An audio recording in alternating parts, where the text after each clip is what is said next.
Assalamu alaikum, my class 1 students. How are you? I hope that you all are fine and doing well.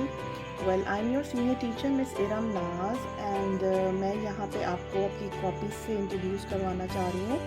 जिस तरह आपको book list दे दी गई है और आपको उसमें 3 लाइन्स की इंग्लिश की 5 कॉपीज़ दी गई हैं। So these are the 3 copies जो आप लोगों ने इंग्लिश के लिए निकाल लेनी है, ठीक है। The first one is for the class work and the second is the homework copy and the third is your test copy, ठीक है। The first one is your classwork copy, CW copy, the second one is your homework copy and the third one is for your English test, okay, this is your test copy।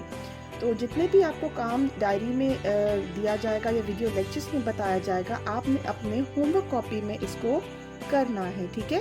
जो remaining 2 copies है, जब आपकी GK की video बनेगी तो उसके अंदर इंशाल्लाह टीचर आपको बहुत डिटेल में आपको अपडेट कर देगी। So let us begin the today's work and now you have to take out your English homework copy. As you know my dear students that from KG class से आप class 1 में आए हैं और जब क्लास 1 में आए हैं तो एक चीज़ जो आपने नोट की होगी जब आपने इंग्लिश कॉपी ओपन की होगी, that you have 3 lines given, you have 3 lines given, yes।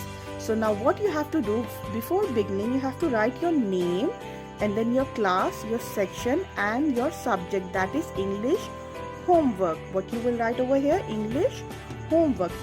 Then you will open your page like this and then you have to leave your first page and then turn it like this।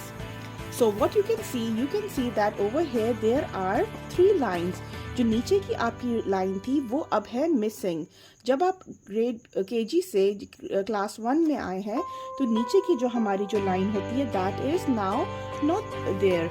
So what you have to do before beginning, आपने सबसे पहला काम जो जहन में रखना है कि आपने जब भी कोई काम स्टार्ट करें आपने बिल्कुल इस तरह एक मार्जिन लाइन लगानी है। कैसे लगानी है मार्जिन लाइन? ये आप केजी में भी करते आए हैं, लेकिन अब क्लास 1 में this is mandatory and this is necessary that you have to put a margin line like this। Then you have to write your full date। So as you know that the full date लिखने का तरीका आपको बहुत अच्छी तरह आता है, लेकिन मैं आपको बताती हूँ once again। You will write 19 April 21 H.W and then you will write Monday। You will write today's date and date on top of the page like this along with the homework, okay। Then you will write over here। अब English line writing pattern में आपने एक ख्याल चीज़ का रखना है कि English की जो है वो हमेशा इन नीचे की 2 लाइन से आपने यूजुअली हम अपने स्मॉल लेटर्स को लिखते हैं। स्टार्ट हम कैपिटल यहीं से करेंगे, like if I right W I will write like this, ठीक है। यही लाइन से आपने स्टार्ट करना है, लेकिन जब हम यहाँ से आएंगे राइट RI लिखेंगे, जब T लिखेंगे तो स्काई लेटर को उसी तरह एंड देन रूट लेटर को इसी तरह। तो आपने बिल्कुल यही पैटर्न अपना फॉलो करना है वाइल राइटिंग, ठीक है। Write A, capital A till capital Z and this is our small z, ठीक है। अब आपने बिल्कुल इस तरह अपनी कॉपी को रेडी करना है। Then what you will do, then you will write capital A the way you used to write and then with the capital you will write the small a। Next you will write B and then small b, then you will write C and then small c, capital D and then small d। बिल्कुल इसी तरह करते हुए आपने क्या करना है, letter Z तक आपने इसको कंप्लीट करना है। आपने एक चीज़ का ख्याल रखना है, दोबारा गौर से देखिएगा, मैं इसको जूम इन करती हूँ आपके लिए ताकि आपको क्लियर विजन आ जाए कि आपने किस तरह करना है। अगेन आपने गौर से देखना है, एक चीज़ का ख्याल रखना है कि आपने जब आप इसको गौर से देखेंगे, hold on for a minute, yes. Now what you will do, you have to write the first letter, capital जो होगा वो हमारे इसको टच करेगा, इस लाइन को, ठीक है। और जो स्मॉल हमारे लेटर्स है वो हमारे इन 2 लाइन्स में होंगे, ठीक है।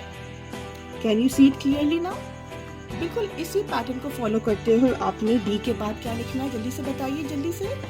Yes, very good. So now you have to write along with me so that आपको साथ साथ कोई चीज ना मिस हो जाए.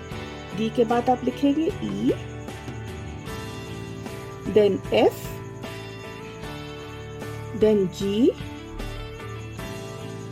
एक चीज देखा आपने, गौर किया कि जब हमने रूट लेटर लिखा है तो उसकी टेल नीचे को जा रही है, but there is no line for it.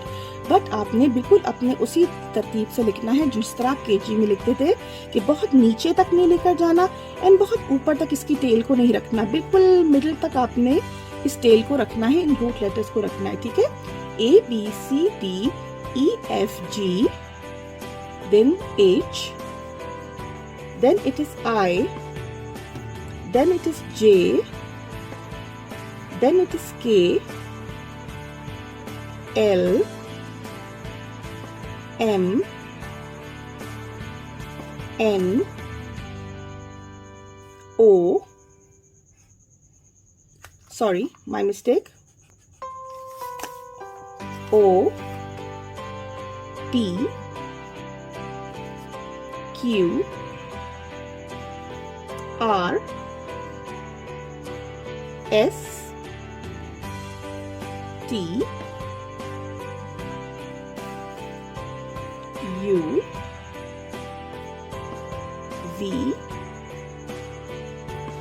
W, X, Y and Z. Very good. बिल्कुल आपने गौर करके आपने देखा जिस पैटर्न में मैंने लिखा है, आपने भी अपनी इंग्लिश होमवर्क कॉपी में बिल्कुल इसी तरह नीट अपना काम करना है. ठीक है जी माय डियर वंस. तो अब आपने रिमेम्बर रखना है कि आपने अपना काम बहुत नीटली करना है और बहुत केयरफुली करना है, और डेट एंड डे आपने on top of the pages लिखना नहीं भूलना. एक चीज़ का आपने ख्याल ज़रूर रखना है कि मार्जिन लाइन आपने ज़रूर लगानी है. आप कोशिश कीजिएगा कि ये सारा काम आप खुद करें, अपने मामा की हेल्प नहीं लेनी. मामा को सिर्फ कहना है कि आप मेरे साथ बैठे और मुझे देखें कि क्या मैं सही कर रही हूँ या कर रहा हूँ. ठीक है, अगर आप खुद ट्राई करेंगे तो आप बहुत नीटली उसी तरह ही लिख सकेंगे जिस तरह आपने केजी क्लास में भी लिखते थे. ठीक है, तो my dear students, that is all for today. I hope that आज का राइटिंग पैटर्न आपको समझ आ गया हो. लेकिन अगर फिर भी आपको कोई डाउट है, कोई प्रॉब्लम है, तो आप मुझसे दोबारा राब्ता कर सकते हैं. This is miss Irmana signing off. I will see you again in my next video lecture. अल्लाह हाफिज.